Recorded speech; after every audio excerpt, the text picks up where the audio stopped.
ચિંતા થાય ત્યારે આ વાંચી લેજો. એક વ્યક્તિએ સંતને કહ્યું, હવે જીવવાની ઈચ્છા નથી રહી. જિંદગીમાં કંઈ સારું થઈ રહ્યું નથી. સંત બોલ્યા, મારી સાધનાની શક્તિ દ્વારા હું તારા પાછલા ઘણા જન્મો જોઈ શકું છું. જ્યારે તો પશુ પક્ષીની યોનિઓમાં હતો ત્યારે પણ ભગવાનને પ્રાર્થના કરી રહ્યો હતો કે હે ભગવાન, એકવાર મને મનુષ્યનું શરીર આપી દે, જેથી હું મુક્ત થઈ શકું. અને હવે મનુષ્ય શરીર પામીને તો જીવવા નથી માગતો.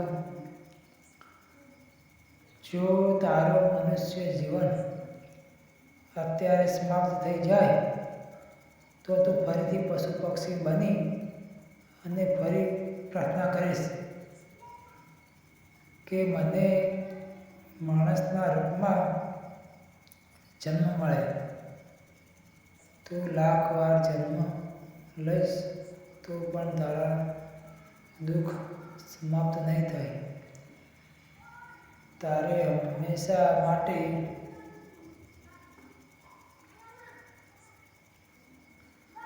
દુઃખમાંથી મુક્ત થવું હોય તો તારું આખું મન ભગવાનમાં લગાવી દે. તારે આ કરવું જ પડશે, નહીં તો અનેક જન્મો સુધી રડતો રહીશ.